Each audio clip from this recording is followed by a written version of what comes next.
Welcome to your 20-minute podcast with David Brower, brought to you by Audible. Get a free audiobook download and 30-day free trial at audibletrial.com/your 20-minute podcast. Over 180,000 titles to choose from for your iPhone, Android, Kindle, or MP3 player. Now, here's your host, David Brower. Now, here's part 2 of our interview with Ben Brown. Yeah.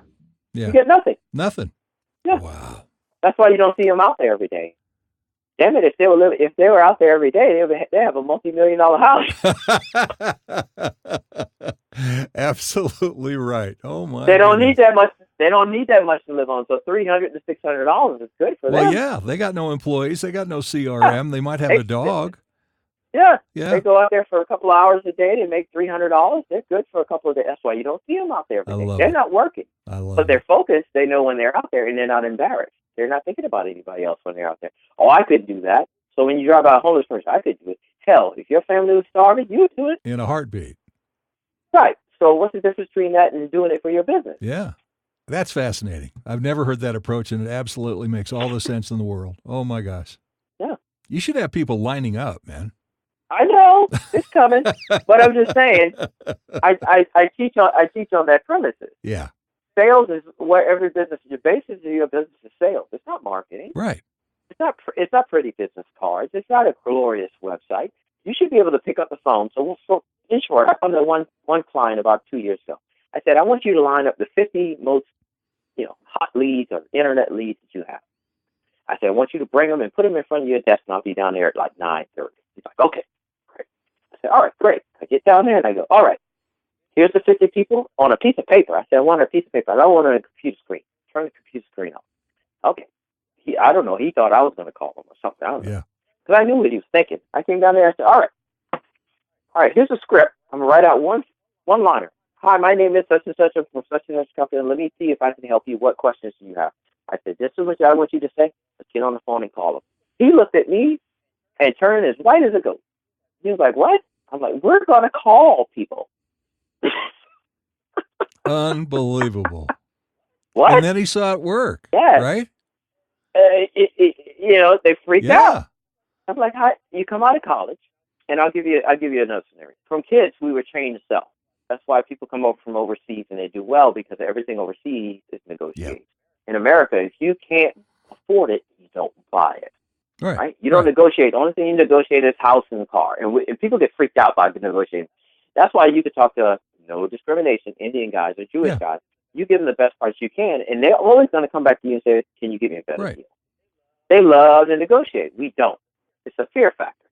So what happened is that in the Western civilization, you go through school. You don't have to negotiate unless you're doing a paper route or Girl Scout cookies or something like that. And you get this great education. You go through K through 12. You go to college. You get your management business degree. You go into actual corporate for a little while. You learn, I'm selling. So now you start your own business.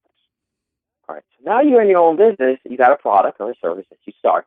Now you realize you get the infrastructure that you actually have to sell. The problem is you haven't done it for 25, 30 years. And you haven't had to sell. Well, and so now you're totally uncomfortable because he's totally uncomfortable. You have $80,000, $90,000, $150,000 in college education and business management, and you can't sell. And they go, yep. What can you do to help me? Well, I could talk technical all day. Technical is not going to get you paid. Right.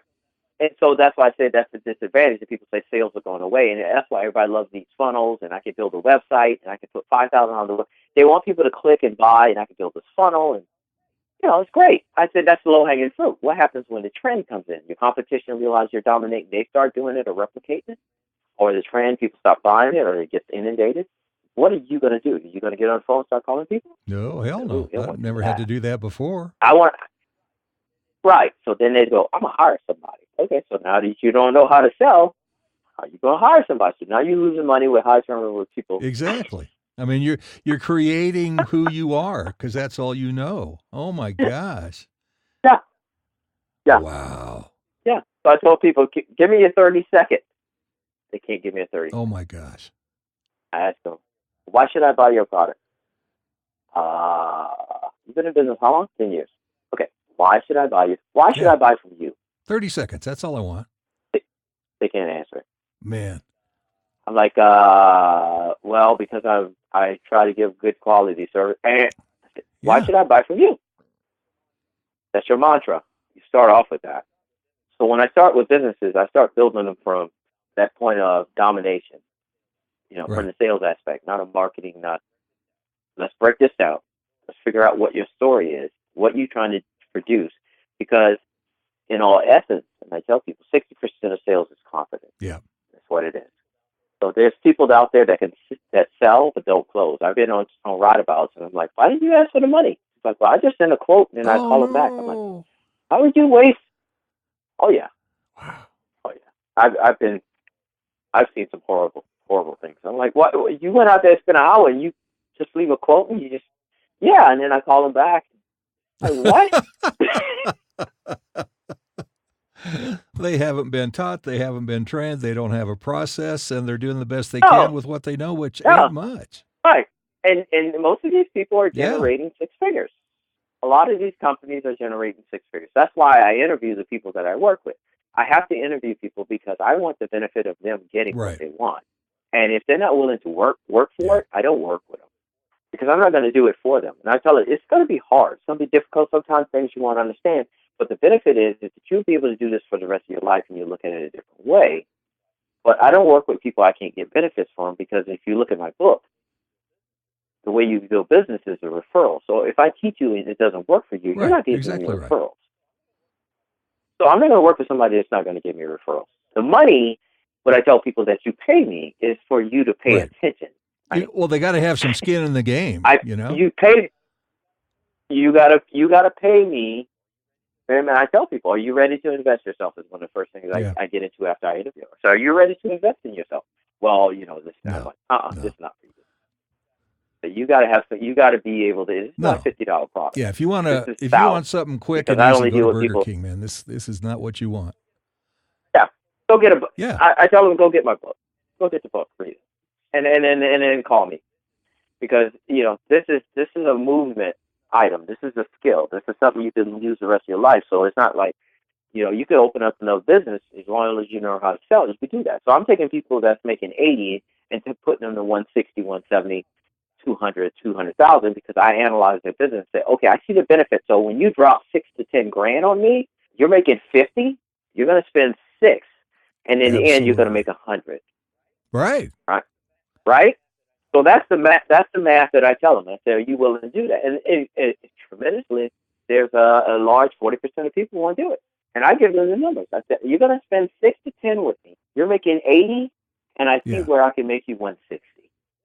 Because I know you're not doing this, you're not doing this, you're not doing this, and we're going to tighten all that up. And you're going to pay me what, 10%? I'm going to double your income, and you're going to pay me 10% of the extra that I'm bringing in the door. How can you not do that? Right. Yeah, and most sales consultants take a percentage, and I'm not taking a percentage because I'm early in the game. I said, you better get me now when I'm I'm proven, and I'm reasonably priced. I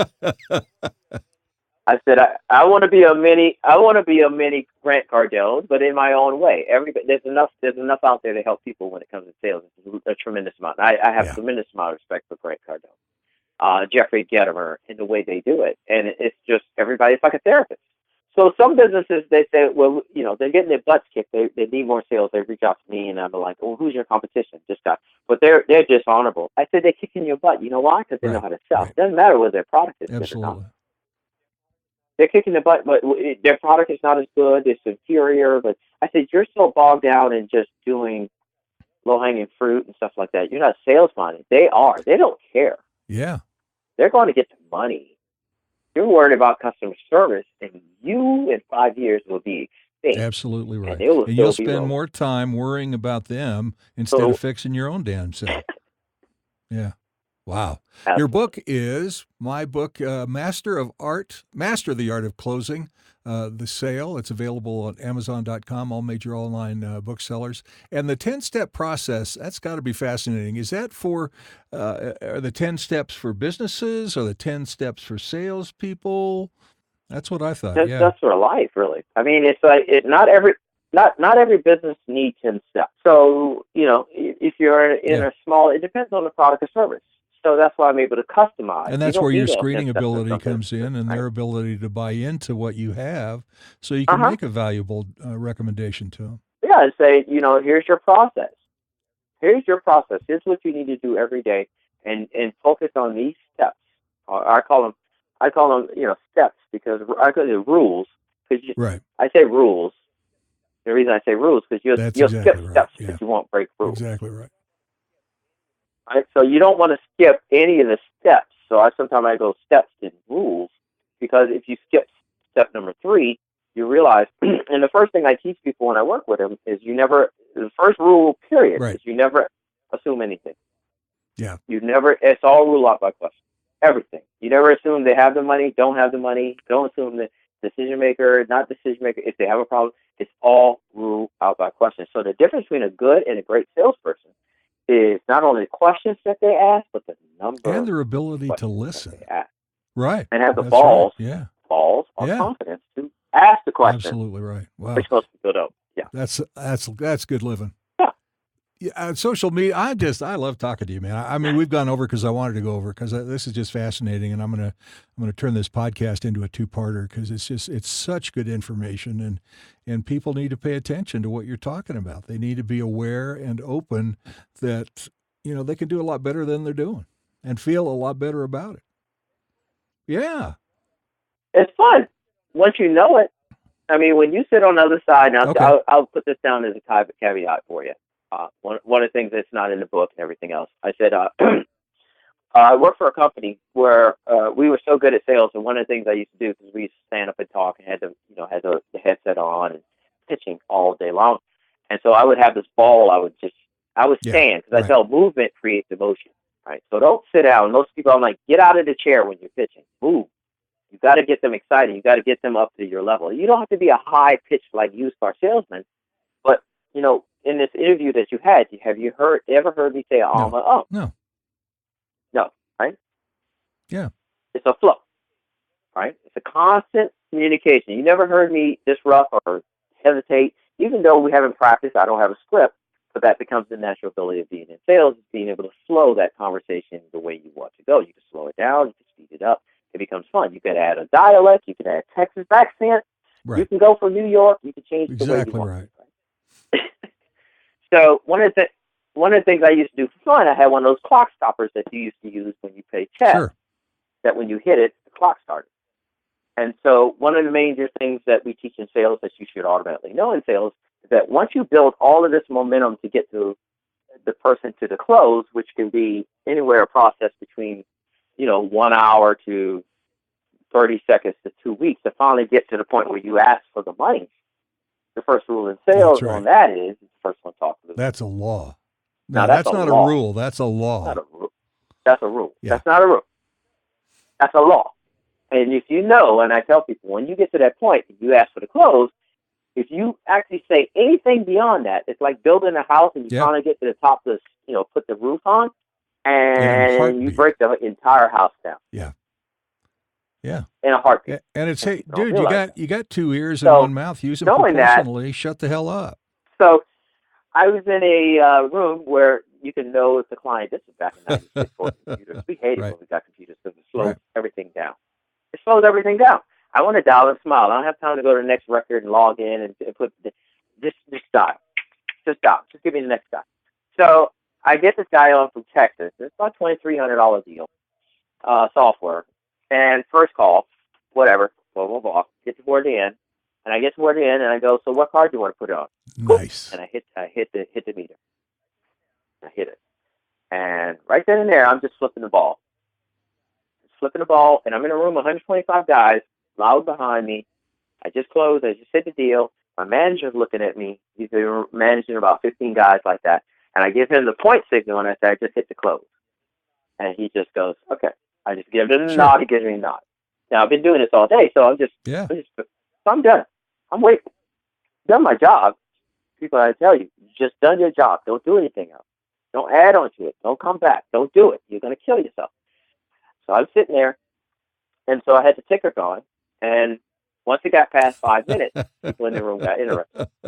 Brown got a 5-minute. Now, every minute on the hand, I would point at my manager. My manager would look at me, look down, technology, and he'll nod, which means that the guy is still on the phone. Man, I'd like to be a fly on his still wall. on the phone. So you're sitting there 6 minutes, 7 minutes, 8 minutes. Yep. And I'm just still sitting there spinning the ball. I love it. Haven't said a word. And eventually, in the end, 10 minutes and 35 seconds later, he comes in and he goes, well. And then 35 seconds later, he comes back in and he says, nice.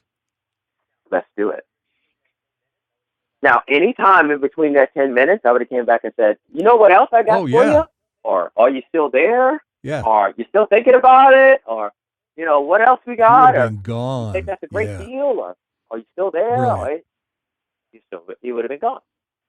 So you've got to know these different things and have the discipline to understand that when I give you a close, I'm waiting. I want to hear you cringe. I mean, many times the guy's tapping. I'm like, I hear you tapping the credit card on the desk. Just go ahead and give me the first numbers. Yeah. Did your card start with 4? Stop playing with me. You want it. Exactly. Throw me an objection so I can knock it out of the park. That is good living. I said, spend less time with me and more with your wife, but I give me no objection and just give me the card. You could have had a drink and hors d'oeuvres for the time you sat here tapping your card. Yeah, because I teach front selling. So the steps that I teach, you get everything up front. Who, where, what, when, why is all up front. So I don't want to waste your time. So I'm going to qualify you. I'm going to make sure and ask you before I present to you, if I could, would you? I'm not going to sit up there and waste your time. I want to know that I'm going to be able to help you. If I'm going to help you, if I could help you, and I can throw the price in. So step number 4 I teach is cost out of the presentation. So now that I know you want it and why you want it and the emotion and trigger why you want it, I'm going to ask you a question. So based on everything that we just went over, I know that your problem is this, and I have a question for you. If I'm able to provide you a solution for that could be cost effective for you and get you everything that you basically need, and we're talking a cost around $1,800, is there anything possibly in life that's holding you back from doing business with me today? And you're going to wait. Right. I love it. And I'm going to wait. I'll wait. And so what did I tell you what I have? Nope. No. Did I do a 30-minute presentation? Nope. No. Did I tell you a 5-minute presentation? No. I'm asking you, based on your problem, I have a solution. If I can provide you with a solution, and if I'm confident enough, and we're talking a cost, I could do a approximate cost because I'm going to qualify you in price. Around $1,800, is that affordable for you? The guy goes, $1,800? I'm like, yeah, $1,800, based on that. Well, I'm looking for something around $5. And I go, okay. So right there, I know. So let me ask you a question. Even if it was $1, would you buy it today? Yeah. So $500 where you're at, I'm at $1,800. Is there a way, based on what I'm going to tell you, that's going to be an advantage for you? Are you willing to spend more money? No, my budget's $500. Exactly. And you got no room. And I said, well, have a nice day. I save myself 30, 40 minutes. You're going into a presentation. You get to where to go in. You close. What card you want to put it on? It's $1,800. No, I'll walk from 500 to get 1,800 on the next call all day long. Right. And then your confidence level go down why he didn't buy because you didn't qualify. Yep. Hey, folks, if you want to get a hold of Ben Brown, social media, he's everywhere. LinkedIn.com, Facebook, Twitter, Instagram. Just put in 360 Sales or 360 Sales Consulting. Be sure to check out his book, The Master the Art of Closing the Sale, the game-changing 10-step sales process for getting more clients and referrals. Ben, this has been such a treat, man. I've really, really enjoyed our time together, and I wish you continued success. Awesome. Reach out to me. Always willing to help. Your 20-minute podcast with David Brower has been brought to you by Audible. You can listen to any of David's podcasts anywhere podcasts can be found, including iHeartRadio, the Spotify mobile app, and at davidbrowervo.com/your20-minute podcast. Until next time, thanks for listening.